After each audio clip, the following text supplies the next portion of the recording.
Mi nombre es David, era estudiante hasta hace unos días y ahora soy egresado de la facultad. Y Felicitaciones. muchas gracias, estamos iniciando continuando un ciclo virtual de la Fundación Pensar Futuro, en este espacio que hemos generado, que es la virtualidad, y para vincularnos en un momento tan atípico como este. Eh, Agradecerle por estar presente y bueno, presentarlos.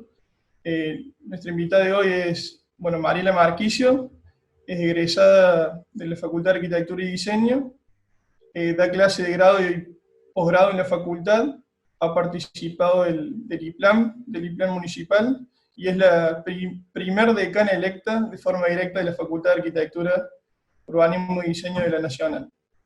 Y por otro lado tenemos a Rubén Becasese, un gusto que esté con nosotros, socio titular del Grupo Edisur, arquitecto también de la FAUD y uno de los principales desarrollistas de Córdoba, que además es un producto cordobés y es pionero en emprendimientos urbanos.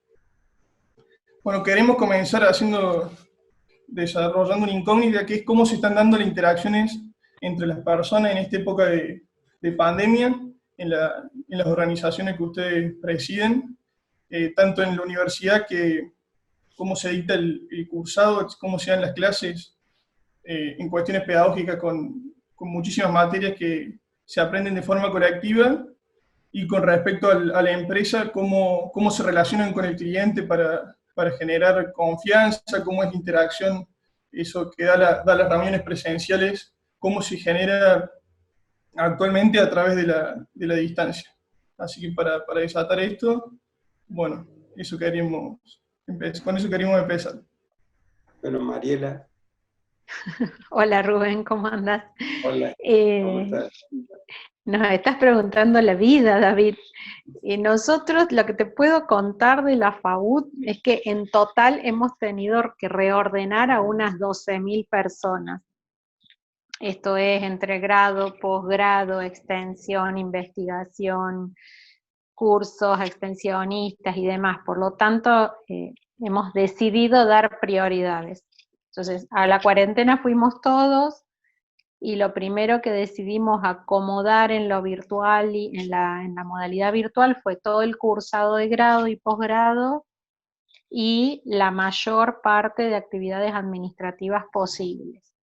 Y después ya de 10 días de transcurrida esa migración, porque todo tuvimos que hacerlo en 72 horas, que fue la gran complicación, avanzamos con ya investigación, extensión y demás, que también es todo un campo del que mucho no se habla cuando se habla de que la universidad pasó a formato virtual, pero nuestros laboratorios, nuestros centros de investigación también sufrieron un parate, también había que pensar cómo rediseñar el funcionamiento de todo eso, y nos llevó bastante tiempo.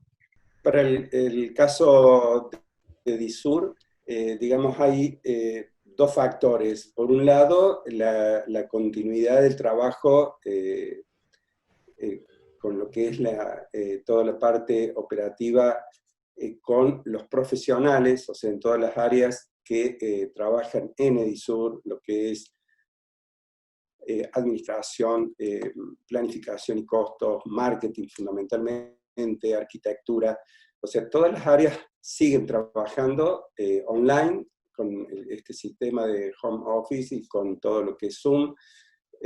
Toda la semana hay reuniones de gerentes o de gerentes y directores o de gerentes con sus colaboradores. O sea que, digamos, desde el punto de vista operativo de DISUR, sigue su marcha. Lo que está así activo, presencial, es todo lo que es mantenimiento. Las obras en este momento están paradas, obviamente, pero sí sigue todo el plantel de mantenimiento trabajando para mantener la limpieza, la higiene, cortar el pasto, que esté todo en orden, digamos, y en condiciones de higiene y de salubridad. Eso es por un lado internamente. Y externamente, lo que dije recién, marketing y ventas, está trabajando exhaustivamente con este sistema, en contacto permanente con clientes y proveedores, y bueno, ya se había implementado sistemas para mostrar nuestros productos virtualmente, o sea, no solamente en imágenes 3D sino con filmaciones que ya se hicieron en su momento sobre departamentos de muestras, sobre productos, edificios, los barrios. Entonces, la verdad que se está aprovechando muy bien esta forma de llegar a la gente, mostrándoles una cámara entrando en un departamento, viendo las habitaciones, y felizmente con buenos resultados, obviamente que muchísimo menos que si no estuviéramos con esta crisis, pero digamos, el DISUR sigue activo, sigue en movimiento, gracias a toda esta tecnología, y bueno, que nos ha permitido mantenernos en contacto y poder seguir concretando operaciones que ya estaban, ¿no?, en tratativas. ¿Cómo piensan que va a cambiar la planificación cuando termine la pandemia?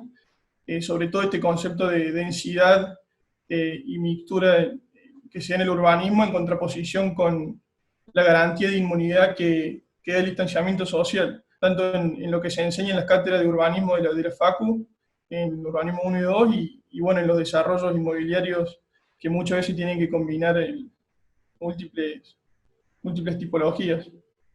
Antes voy a hacer un cierre en lo anterior. No nos adaptamos todavía, David. Esto nos llevó puesto, o sea, tuvimos que adaptarnos a la fuerza, no es que estamos absolutamente adaptados. Fue una emergencia y frente a la que tuvimos que reaccionar para poder sostener la meta que nos habíamos propuesto, que es garantizar el ciclo lectivo e intentar contener a toda la población estudiantil y docente, ¿no? Bueno, ahora vamos a la cuestión de lo urbano. Y en realidad yo creo que nos debemos para adelante muchísimo. Que estamos en un momento en donde yo les dije a todos, bueno, paremos y miremos, o sea, no nos perdamos de mirar lo que nos está pasando, porque al menos lo que nos pasó a nosotros es que esta pandemia nos dio vuelta todos los discursos de los libros, en este sentido. Voy a dar un ejemplo muy claro, muy simple. El discurso hasta hace 3 meses es: lo que tiene que funcionar es la metropolización, la densificación, las ciudades no tienen que extenderse, sino consolidarse en vertical, hay que garantizar sistemas de transporte masivos eficientes, hay que hacer que la gente deje su vehículo particular, etcétera, etcétera. Que obviamente que mucho de eso es verdad, es real, o sea, los impactos sobre el ambiente, de la extensión de las ciudades, los impactos sobre el ambiente, los vimos todos, ¿no?, del movimiento de la ciudad y la movilidad, pero de repente nos encontramos que hace 50 días que nos dicen, usa tu auto particular y no te muevas en transporte público. Entonces nos dieron vuelta absolutamente todos las reflexiones y las verdades que teníamos tan instaladas desde los papers y desde las investigaciones. Y cada vez más empezamos a envidiar o a mirar con atención a esas pequeñas poblaciones que están alejadísimas de las ciudades, porque no estoy hablando del Gran Córdoba, estoy hablando de las poblaciones que están a 700 kilómetros de Córdoba y que están teniendo una vida tranquila, que han empezado a poder abrir de nuevo su sistema. Y uno empieza a preguntarse entonces en esta foto, ¿es necesario que vivamos de a millones de personas en un solo lugar? ¿O sería posible con estas tecnologías y estas nuevas formas de relación que van apareciendo, que tengamos otra estructura de distribución, otra estructura de tiempos, otra estructura de relaciones? Y creo que son las miradas que se van a venir después de esto, ¿no? No sé, a lo mejor estoy apresurando mi hipótesis, pero como que siento que todo lo que nos dijeron los libros en los últimos años sobre el urbanismo se nos está dando vuelta con esta pandemia. Sí, bueno, yo coincido con los conceptos de Mariela, porque realmente la economía de infraestructura, que significa la densidad, es evidente. Ahora bien, esta realidad y lo que no sabemos cómo vamos a seguir post-coronavirus, o sea, si tenemos que adaptarnos a una nueva forma de vivir, porque este problema o no tiene vacuna o no tiene cura, y entonces habrá que convivir con el distanciamiento y el aislamiento.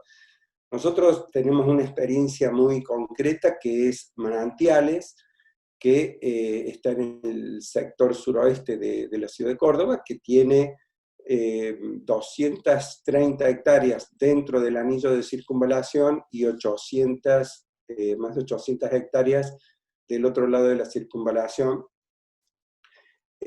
todo unido, o sea, digamos, a través de lo que es el puente de la circunvalación, pero digamos, toda una gran extensión, en donde, de alguna manera, nosotros nos hemos como anticipado a esto, tratando de crear, no a esta locura de la pandemia, pero se han dado circunstancias, se están dando circunstancias que nosotros, por ejemplo, lo que pensamos Manantiales 360, es el concepto de que en Manantiales se pueda tener todo lo que hace a la vida urbana y a la vida en general social, de trabajo, de descanso, de ocio, de familia.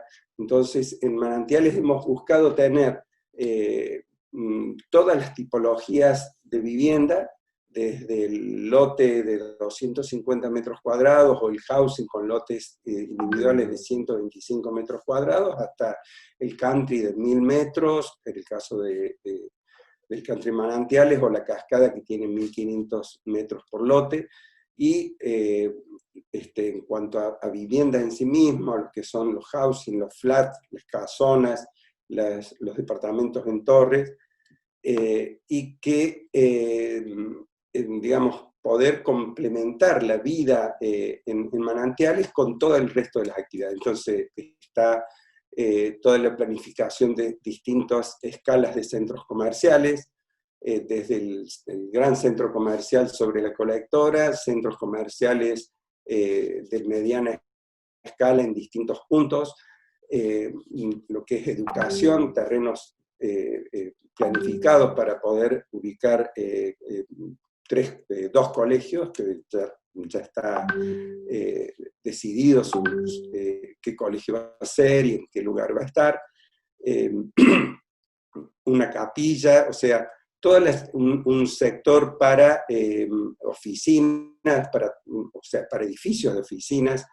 Entonces, digamos que lo que se está dando en Manantiales es que se puede vivir sin trasladarse demasiado. Digamos, incluso hay barrios en el sector de Manantiales 2, del otro lado de Circunvalación, donde hemos implementado el sistema de la supermanzana, perdón, en el que son manzanas de 400 metros, 500 metros por 500, con circulación de mediana velocidad o baja velocidad, y que adentro de esa supermanzana, que es el modelo de Barcelona, que realmente hemos tratado de seguir un poco esa idea, y con muy buenos resultados, porque por dentro se da un sistema de circulación peatonal o de bicicleta que evita el auto, o que el auto circule a muy baja velocidad, 30 kilómetros por hora. Y después en el sistema, en lo que es densidad, hemos buscado la densidad con lo que son las casonas, que son planta baja y 3 pisos, o los edificios de pilares, pero siempre con perímetro libre, con lo cual evitamos la densidad de construcción entre medianeras. Entonces, todas estas construcciones de vivienda colectiva son todas externas, con perímetro libre y con su terraza, su balcón, su asador, amén de el espacio común, espacio verde común que tiene cada uno de estos complejos, con su lugar de esparcimiento, su pileta, su clubhouse.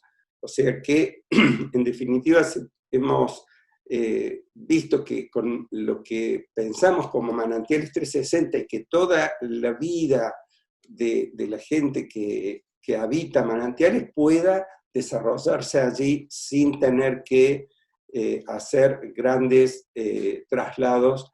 Y bueno, esto va un poco con lo que decía recién Mariela, en cuanto a que si se puede dar que en una expansión, como se ha hecho aquí en Manantiales, de más de 1000 hectáreas, anexo a la trama urbana de Córdoba, y que pueda darse allí todo este complejo de todo lo que hace a la vida del ser humano, incluso la interacción con los barrios vecinos, con centros vecinales que agrupan los barrios de Manantial y los barrios vecinos, gente de barrios vecinos que trabajan en Manantial, o sea, toda una interacción que de alguna manera nos hace ver que esta nueva forma de vivir que va a significar manteniendo distancia,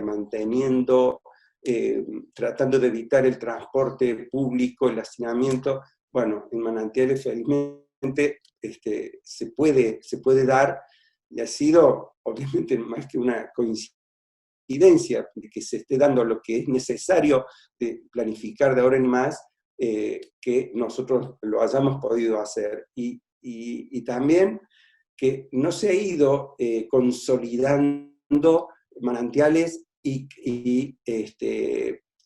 que se haya completado en cada sector que se ha ido sumando, se haya completado su urbanización, sino que se han dejado en cada uno de los barrios y de las urbanizaciones que hemos hecho, se han dejado los sectores a futuro para comercio, para todas estas actividades. Entonces, de cada sector se ha urbanizado con lo que es loteo un 50% de la tierra.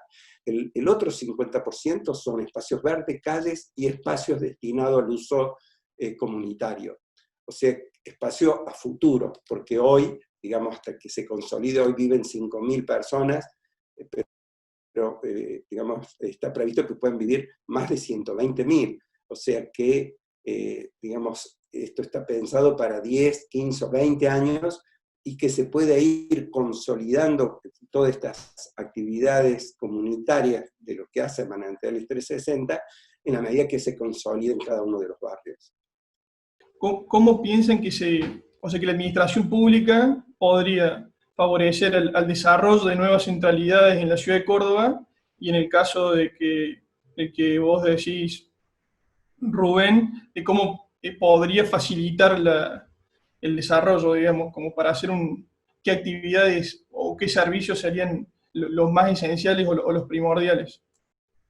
Sí, es una pregunta que me hago siempre, desde hace varios años. Esa es la pregunta que me hago exactamente desde el 2003 o 2002, por ahí que empecé con estos temas. Es si es necesario que todos vivamos en el mismo lugar.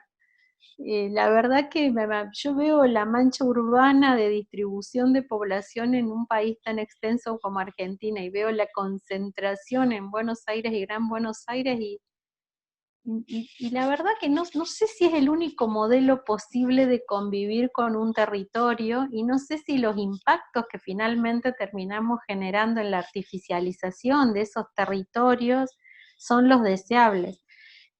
Pensando en las estructuras de marginalidad, en las estructuras de riqueza, en las estructuras de pobreza y todo lo que termina conviviendo, y en la multiplicación que esos problemas significan cuando vos multiplicás población. Digo, esta pandemia es una muestra, pero nos pasa con cualquier problema. No sé, sinceramente yo tengo como una mirada que es opuesta a la supermetropolización, pero sé que hay muchísimos pensadores del urbanismo mucho más respetuosos y mucho más respetables, digo, que mi palabra, que es una humilde opinión, que no piensan eso, y el tiempo dirá. Pero sinceramente yo, por ejemplo, veo ahora, porque es una cosa que siempre me pregunto en relación a la universidad, ¿no? Nosotros tenemos 120.000 estudiantes. ¿Es necesario que estén todos en la ciudad de Córdoba estudiando? Porque después se quieren quedar a vivir en la ciudad de Córdoba. Y yo pienso en el sacrificio que hace, el 60% más o menos de nuestros estudiantes no es de Córdoba.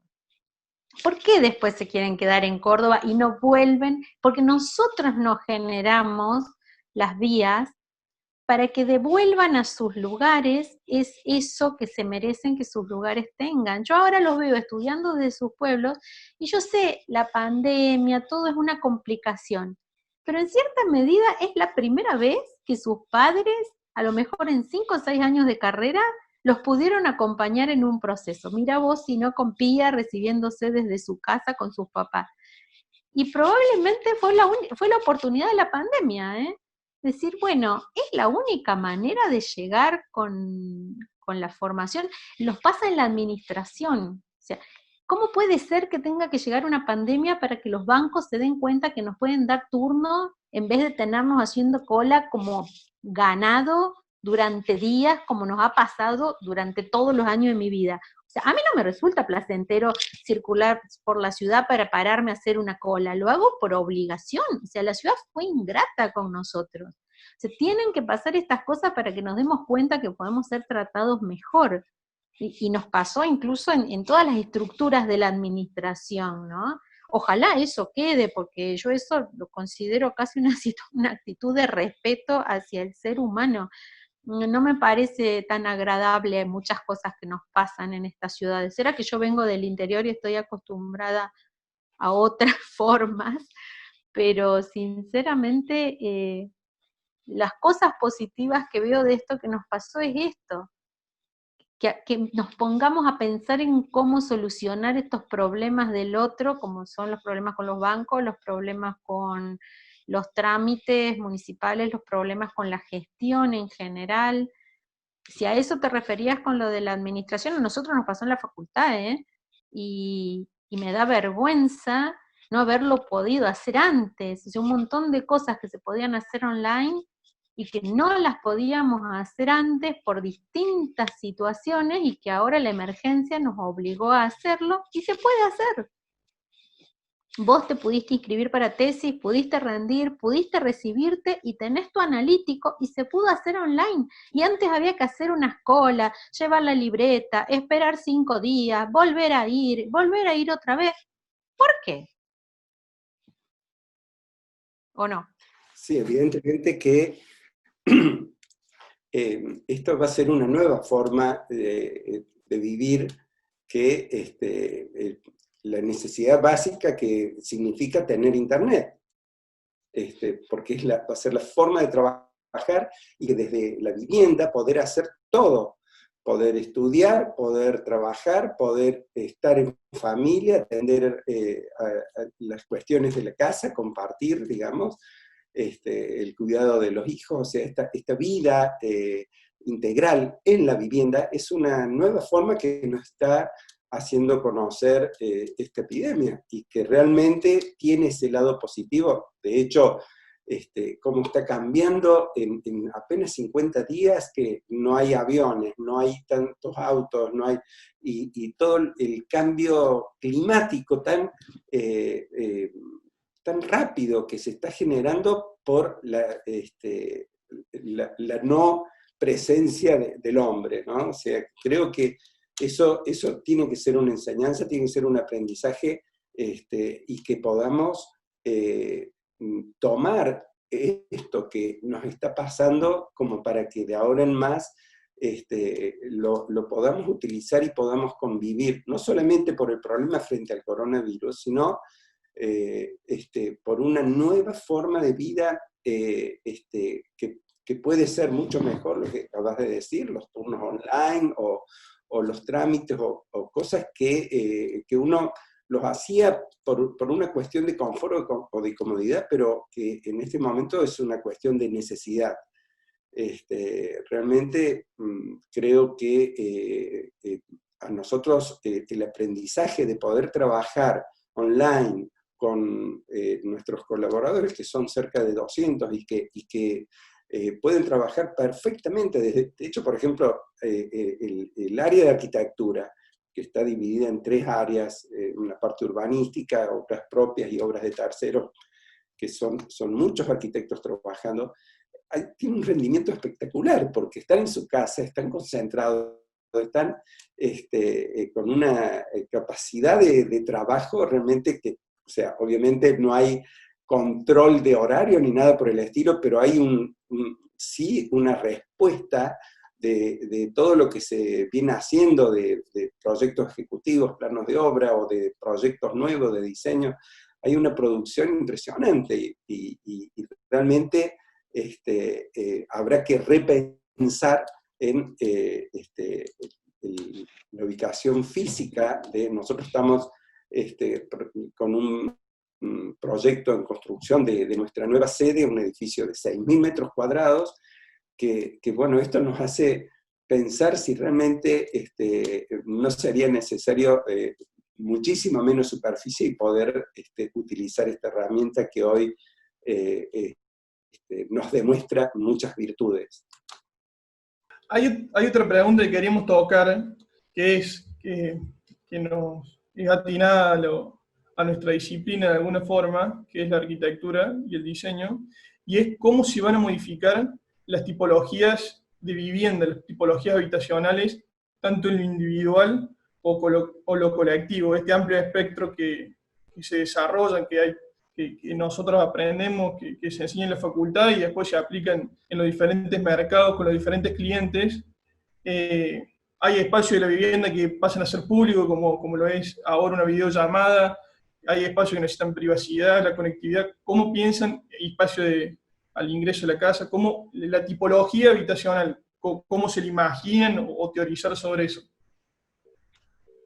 Nos estás pidiendo una tesis en un minuto, David, no es así la respuesta. Para empezar, no hay una única tipología, porque digo, de una vivienda en un sector marginal y autoconstruida a una mansión en Los Ángeles hay miles de metros cuadrados de por medio de movida. Entonces, sí creo que nosotros le llamamos en la materia que yo doy las derivas contemporáneas, o sea, que en realidad hace rato que ya se rompió este paradigma de la estructura casi fordista de clasificación de las ciudades, espacios para el trabajo, espacios para el descanso, espacios para la circulación. Digo que creo que cada vez se fueron mixturando más estas cosas.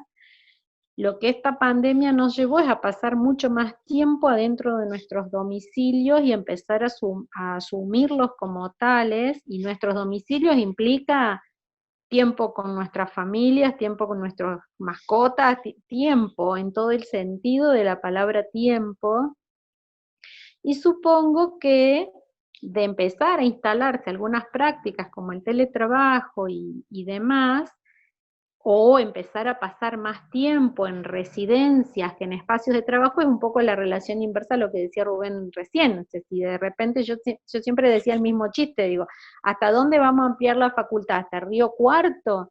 Si la única manera que pensamos de sumar estudiantes a la educación pública es de manera presencial y nos ponemos orgullosos de sumar de a miles por año, no puedo agregar miles de metros por año, tengo que pensar necesariamente en otras estructuras y en otros sistemas de comunicación del conocimiento. Habrá partes presenciales, partes que pueden no ser del todo presenciales y demás. Pero para las residencias es un poco probablemente la pregunta al revés. O sea, si cada vez puedo hacer más cosas en mi casa, ¿cómo tiene que ser mi casa? Y esas serán las preguntas que nos empezaremos a hacer en adelante. Sí, respecto de mi experiencia con este tema, es como que tengo dos etapas marcadas. Yo he tenido más de 30 años, he estado en sociedad con el arquitecto Jáuregui, que hemos hecho con la sociedad DICSA, edificios en Nueva Córdoba, y dirigido fundamentalmente a inversionistas, y que a su vez el inversionista lo hacía para el estudiantado por una cuestión de una renta inmobiliaria. A partir del año 2000 y nuestra incorporación y formar parte del Grupo ISUR, nuestro foco ha estado más en los que son consumidor final. Y sobre todo a partir de Manantiales, que Manantiales nace hace 10, 11 años. En realidad, digamos, la primera urbanización que hicimos fue en 2007, o sea que ya hace más de 10 años, pero digamos la planificación de las primeras 170 hectáreas se hizo en el 2009, y se está siguiendo actualmente ese plan maestro que habíamos proyectado en aquel momento. ¿Y a dónde apunto? A que en Edisur, trabajando para el consumidor final, el cordobés, la familia cordobesa es muy especial, es muy distinta de, por ejemplo, del porteño, o al cordobés le gusta la vida de barrio, le gusta el lote propio.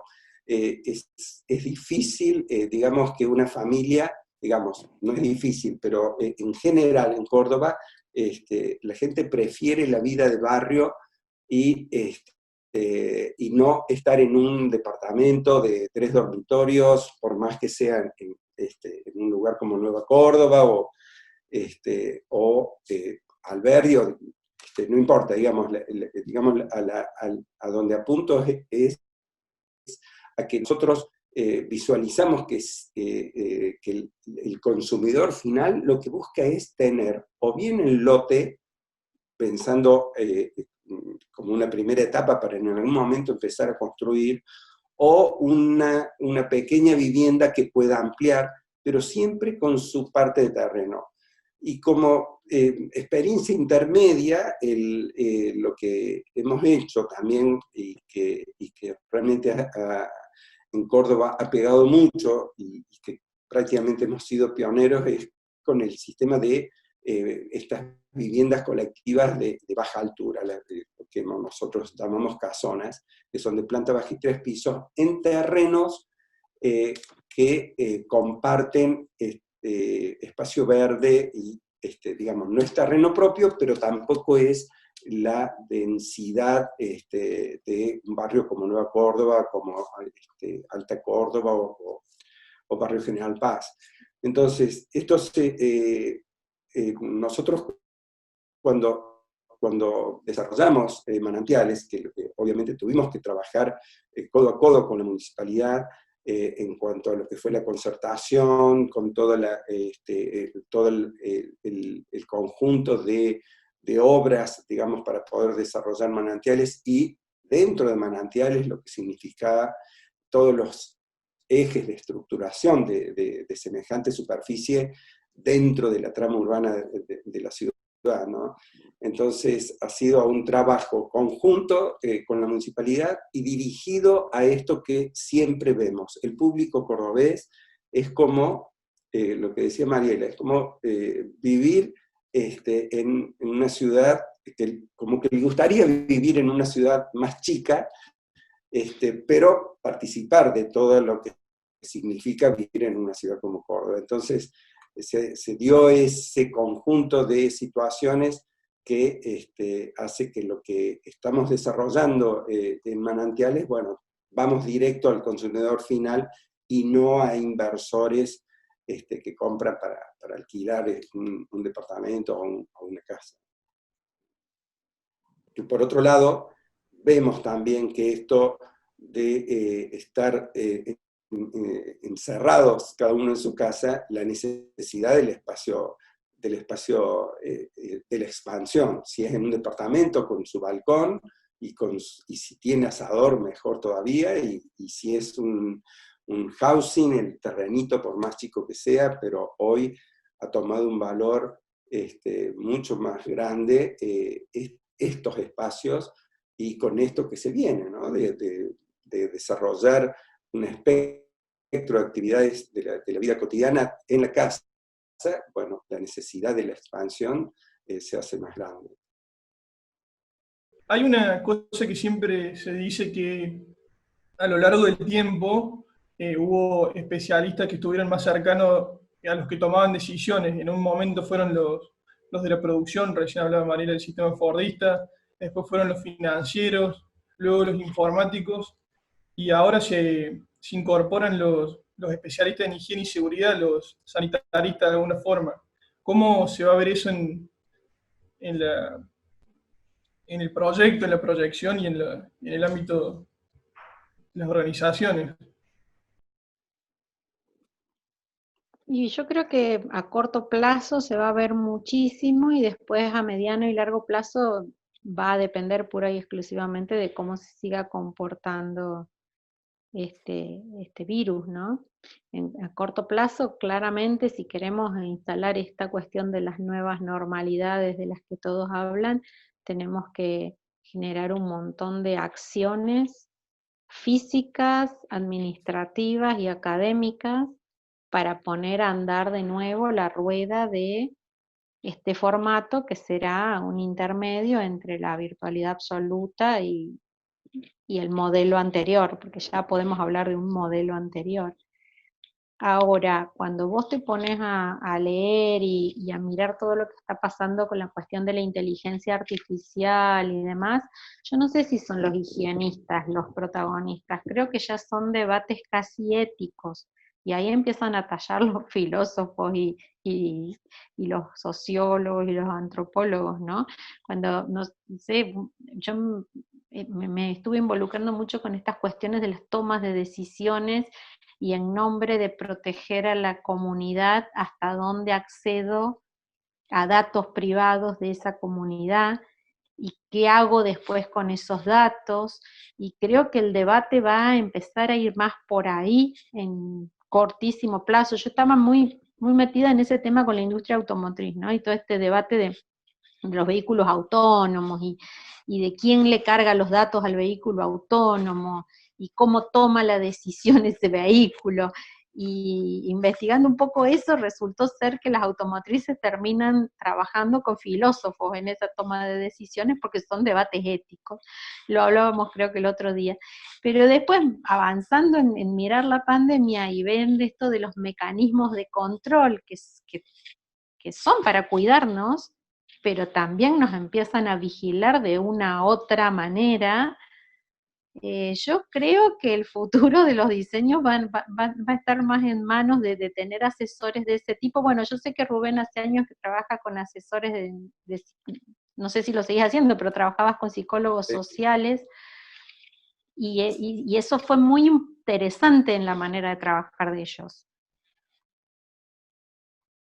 Sí, formó parte, digamos, en esa planificación integral que hicimos hace más de 10 años con el Master Plan de Manantiales.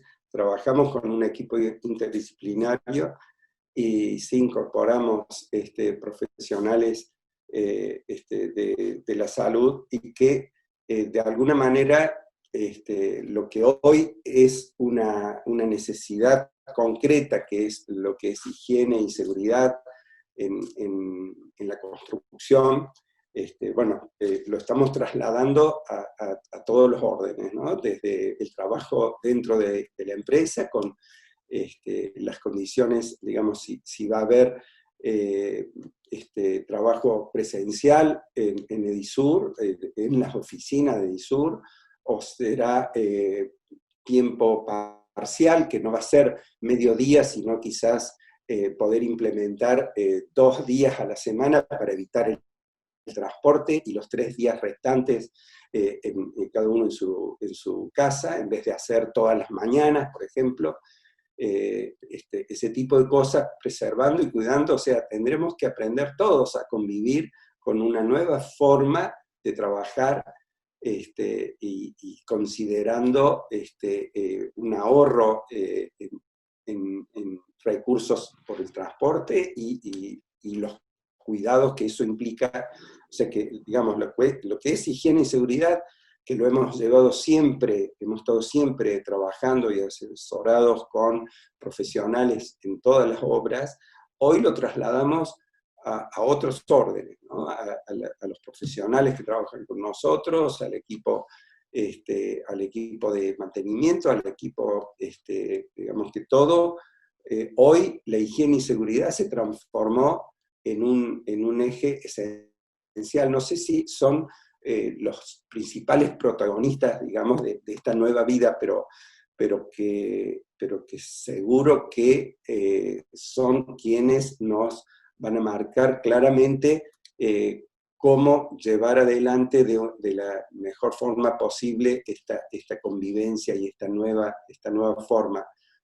Seguro que va a ser con el asesoramiento de ellos.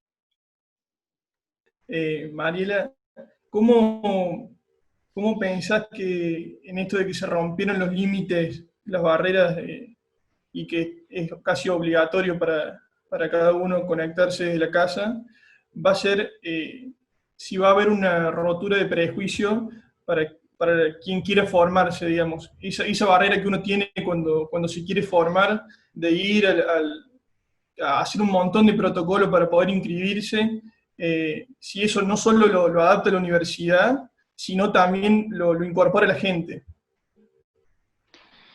Yo creo que ya veníamos en un proceso de cambio y lo que hizo la pandemia fue acelerarlo.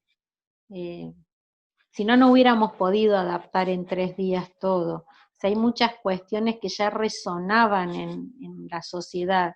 Digo, no es que el teletrabajo apareció porque apareció la pandemia, ni las telerelaciones, ni la tele, o sea, yo creo que todo lo tele viene discutiéndose desde hace años y que fueron modificando de a poco algunos comportamientos nuestros.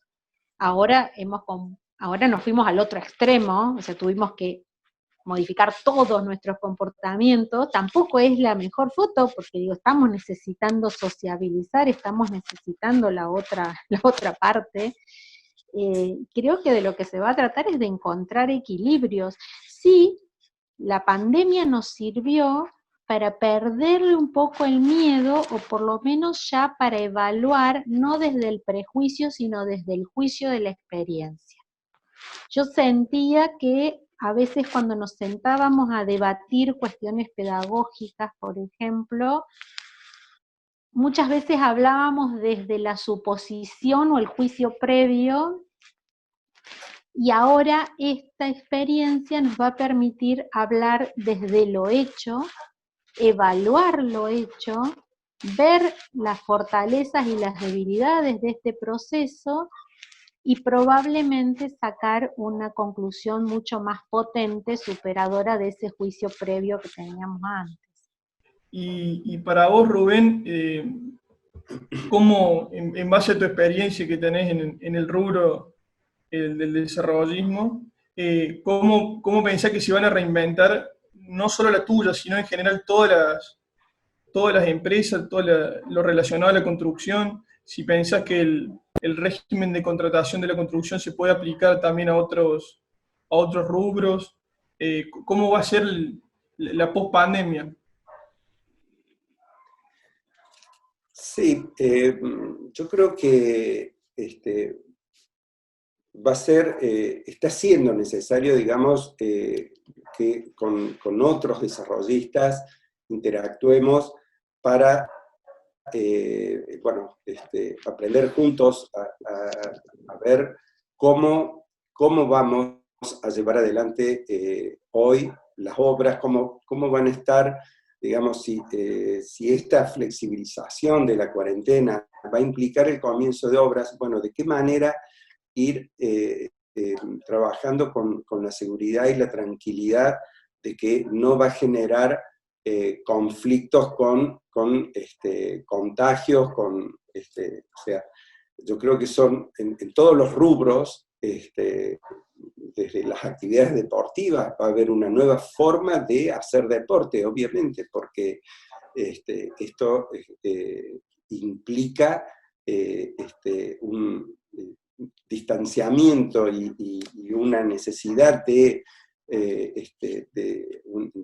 preservar esa distancia que, bueno, en el trabajo, en lo que es la construcción, digamos, el albañil, el constructor, la empresa constructora, vamos a tener que profundizar, estudiar, trabajar en conjunto con otras empresas, con otros desarrollistas y poder implementar y regularizar probablemente nuevas formas de trabajo. ¿Sí? en el deporte, por ejemplo, se está estudiando cómo se va a regularizar una transición, por ejemplo, en el juego del golf. Yo juego al golf y no, hace pocos años, pero veo todo lo que me viene, toda la información que me viene de la forma distinta que se va a jugar, preservando todas estas condiciones de bioseguridad. Bueno, seguramente en la construcción va a ser muchísimo más estricto y tendremos que aprender todos a ver cómo poder implementar la tecnología, sobre todo.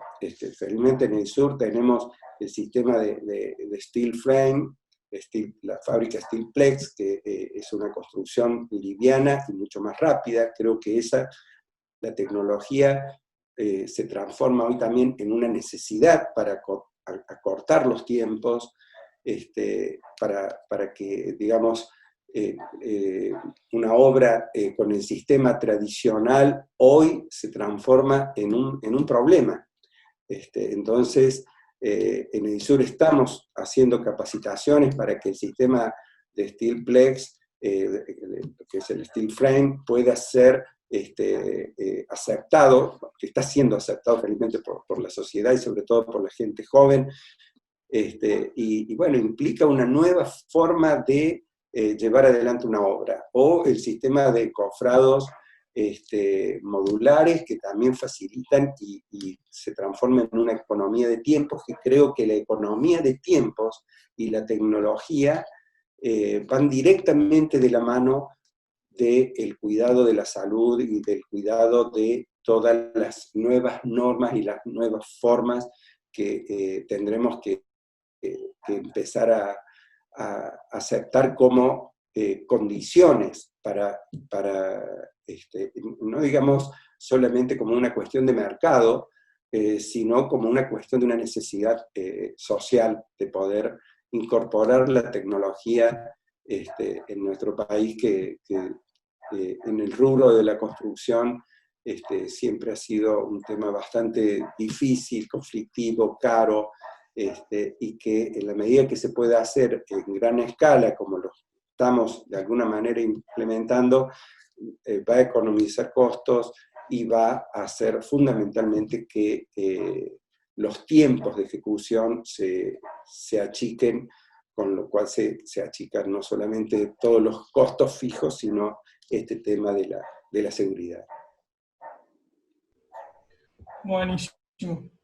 Lo vamos finalizando y bueno, si tienen, ya se había hablado durante toda la charla, pero la reflexión de cómo va a ser para cada organización la post-pandemia, si la universidad, por ejemplo, va a seguir siendo la Universidad Nacional de Córdoba en el término del localismo, o va a romper las fronteras y va a empezar a formar gente que no necesariamente se identifiquen con Córdoba.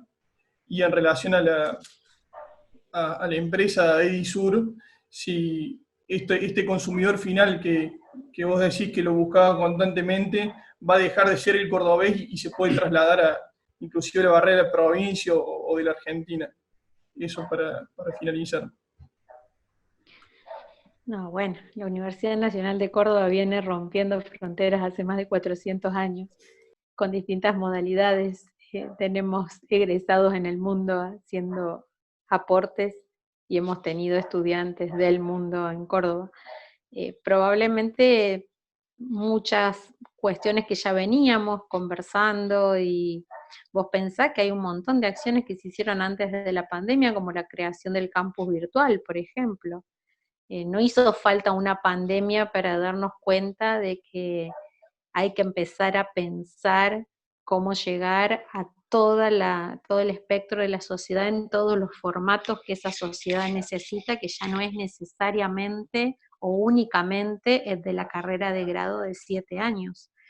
Cada vez más es necesario capacitar a las personas en, como decía Rubén recién, en estas nuevas modalidades técnicas y tecnológicas para garantizar mejores condiciones de trabajo, mejor acceso al trabajo, y para reinsertar al 100% de la población en el siglo XXI. Yo pienso que no todos están teniendo acceso a las mismas cosas, no lo pienso, o sea, lo vemos en las noticias todos los días.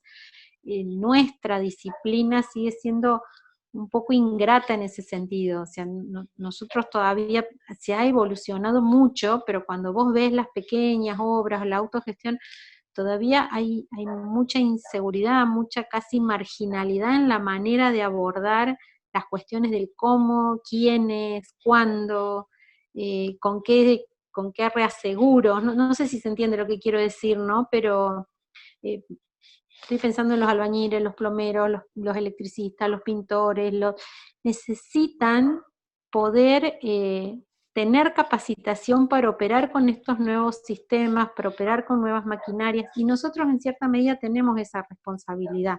Lo venimos haciendo hace varios años desde la Escuela de Capataces, desde la Escuela de Oficios, y si a eso lo empezamos a pasar a un escenario virtual, podríamos llegar, sí, a un montón de población que no tiene necesariamente que venirse hasta Córdoba para tomar esa oferta, no solo del país, sino de donde lo quieran tomar. Pero creo que no hizo falta la pandemia para que nos demos cuenta de eso. Lo que hace falta son fondos para poder hacer esas cosas, no una pandemia. Como universidad pública, gratuita y de todo, necesitamos más plata. Pero bueno, ahora no es momento para pedir nada, intentaremos avanzar hasta donde podamos. Pero no, yo creo que la Universidad Nacional de Córdoba, yo como, bueno, orgullosa, y vos me imagino que también estarás orgulloso de tu universidad, no necesitó de una pandemia para llegar al mundo, pero que sí, el desafío de la educación del futuro es repensarse como instrumento, sí. Y Rubén, la crisis económica en relación a esto, ¿cómo viene? ¿Cómo se van a adaptar? Bueno, es lo que te decía recién, creo que esta nueva modalidad de estar en contacto con todos nuestros clientes, toda una base de datos que se ha venido haciendo por años y que hace que podamos mantener y reforzar este contacto, porque una cosa es mandar un mail o un WhatsApp ofreciendo un producto, lo que se venía haciendo todos estos años, y a diferencia de ahora, de directamente tener una charla a través de Zoom y mostrar productos, o sea, realmente el marketing digital y el trabajo online ha reforzado realmente la relación con nuestros clientes, con nuestros proveedores, el hecho de que podamos seguir trabajando y que hayamos podido, que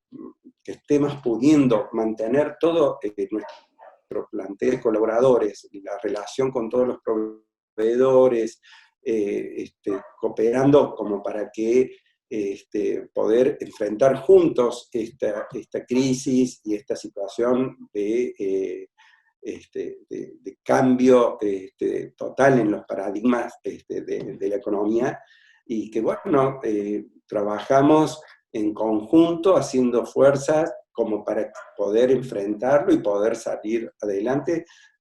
Siempre decimos con mis socios, con Fernando Reina y Horacio Parga, siempre decimos que las crisis son momentos de oportunidades. Esta crisis es muy profunda y realmente va a haber que poner mucho ingenio, mucha creatividad para que se transforme en una oportunidad. Creo que Edisur puede brindar oportunidades a sus clientes, oportunidades a los proveedores con los que trabajamos. O sea que por ahora estamos enfrentándolo con un criterio de pragmatismo, que con los pies en la tierra sabemos que es una crisis muy dura, que va a durar, que va a ser un año complicado, en donde la creatividad y el ingenio van a ser una necesidad que vamos a tener que poner talento todos los socios, los directores, los gerentes, todos los empleados, como para que se transforme y como para que la flexibilización la podamos implementar de una forma que le encontremos la vuelta para que realmente se transforme en una buena oportunidad. Muchísimas gracias por el tiempo que nos dedicaron, lo valoramos un montón y esperamos contar con ustedes. Bueno, Mariela tengo un contacto más cercano, pero para próximas charlas de este tipo o de distintas características para la Fundación Pensar Futuro, y espero que haya estado bueno.